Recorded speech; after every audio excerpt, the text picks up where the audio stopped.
Coming up on Mountain News this morning, months after a deadly fire truck crash, 2 arrests were made in connection to the death. And Kentucky's new vehicle identification system continues to struggle statewide.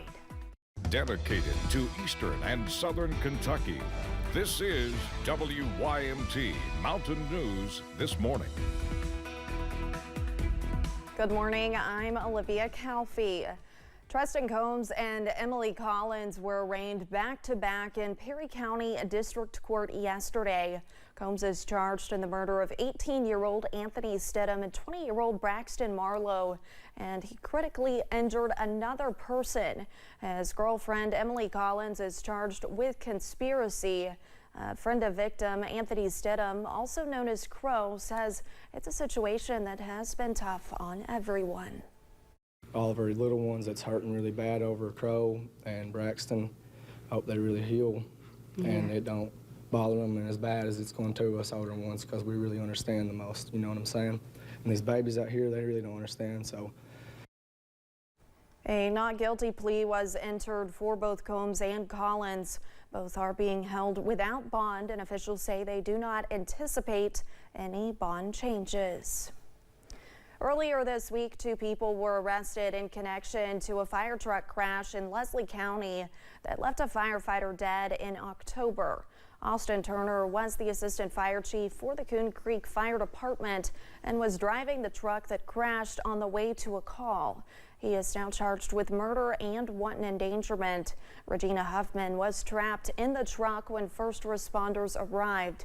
She died at Mary Breckenridge ARH. This is also where Turner was found. Shane Wilson with the Leslie County Sheriff's Department says they gave Turner a blood test and they found alcohol in his system. Anytime somebody dies in a motor vehicle accident, it's pretty severe. This being a first responder in the county, we are held up to a higher standard. So we took all precautions before we made the arrest. Turner's mom, Ethel Turner, was also arrested for tampering with physical evidence. We have more about this case on WYMT.com. A mistrial was declared Monday night in the case of a former Pike County prosecutor charged with murdering his wife. There was a hung jury in the trial of Donald Kyle Deskins. In addition to a murder charge, Deskins was also indicted on 2 charges of tampering with physical evidence. A status hearing is now set for August 1st at 9 a.m. Wolf County Search and Rescue is looking for a missing Ohio man. Scott Allen Hearn's vehicle was last seen at the Tower Rock area along Highway 715 in the Red River Gorge. He was last seen by his family in Ironton, Ohio on July 4th. Hearn is 48 years old, has green eyes, light brown hair, is 5'9" and weighs 275 pounds. Search teams will be brought in today if weather permits.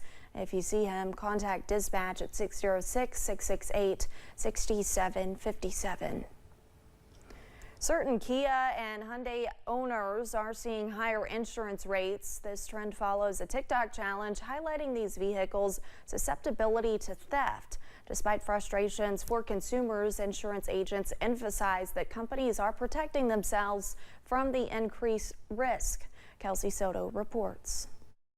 It seems like every insurance company is dropping people left and right for having these kinds of vehicles because they're easily stolen. Owners of Kia and Hyundai vehicle models between the years 2015 and 2021 may have a harder time getting their car insured, or their rates might be higher. Others are seeing their policies canceled altogether, all because of a TikTok challenge that highlighted just how easy it was to take them for an illegal ride. Other than that, your only option is, if you don't want to take the rate increase and you don't want to deal with the higher rates, sell the vehicle and get another one. Which kind of sucks to say, because it's like, oh, well, I really like my vehicle. I don't want to sell it just to get cheaper insurance. What the heck? Kenneth Turner uses TikTok to help educate people on the insurance industry. He says it's a good time to shop around for the best rate. You can even get quotes before you buy a vehicle. Talk to your insurance agent. Give them the VIN number. Hey, how much is this going to be? What is the final rate of this going to be? And see if that's something that you can comfortably pay every single month. Earlier this year, Kia settled a class action lawsuit with a $145 million fund to pay for security upgrades in certain affected vehicles. You know, we got people out here just stealing these random vehicles, and next thing they know, they do have the anti-theft system, or they're not the one that can be stolen. And next thing you know, that person is left with a claim. Turner says at the end of the day, it's just business. The companies aren't willing to take on the risk and liability, but it still leaves drivers in a bind. It's definitely the most unfair for the consumer. That was Kelsey Soto reporting. Lexington police recorded 90 vehicle thefts in the month of May alone. In 2023, there were more than 1,300 stolen vehicles across the city. The UK Federal Credit Union hosted a free in-person fraud seminar. The seminar, led by experts, taught attendees how to spot red flags and avoid falling victims to fraud. Director of Marketing Andrew Miller emphasizes the importance of teaching the community on how to protect themselves. We obviously watch these trends and we see that fraud is on the rise, and really this is our attempt and effort to educate our members and make sure that they are being proactive in watching for these different scams and protecting themselves. Miller says UK Federal Credit Union employs a team and technology to monitor transactions and protect members from fraudulent activity.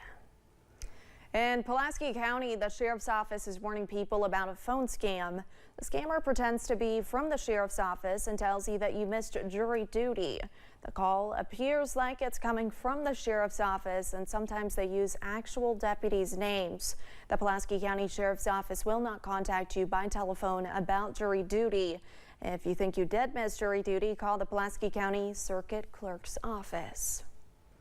A Martin County man is facing charges after he reportedly set fire to a prayer altar on a trail. The incident happened last month on God's Promise Trail in Inez. According to an arrest citation, 24-year-old Devin Morris was one of 3 people responsible for the incident. Morris reportedly also climbed a radio tower and removed a camera by discarding it over a hill. He was taken to the Big Sandy Regional Detention Center. In Southwest Virginia, one sheriff's office is asking for help finding a tractor and a side-by-side that were reportedly stolen.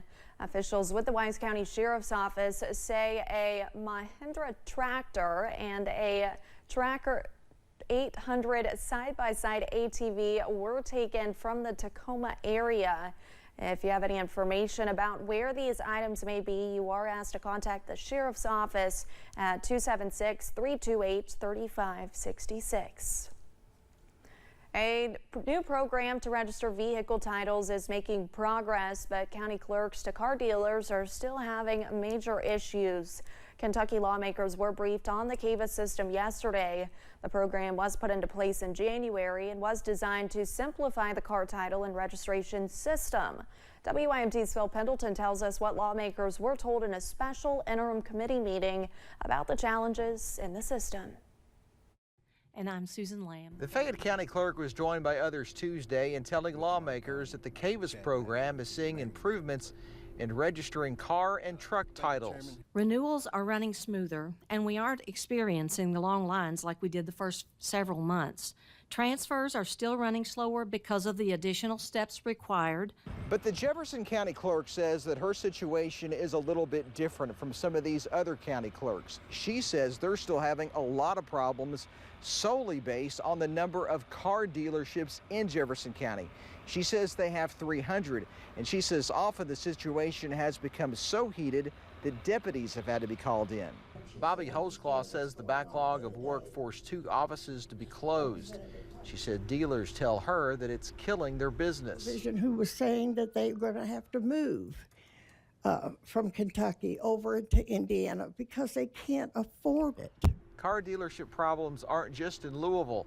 Representative Tom Huff is a dealer and says he has 25 cars ready to sell, but with no paperwork, they're not on the lot.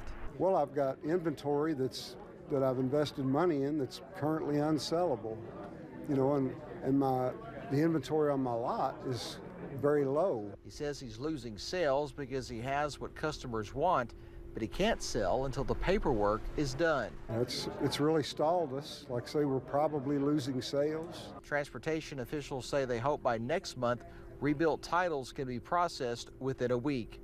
Frankfort, Phil Pendleton, WYMT Mountain News. Other Frankfort officials say a solution could be another cabinet, such as revenue, helping those within the transportation cabinet.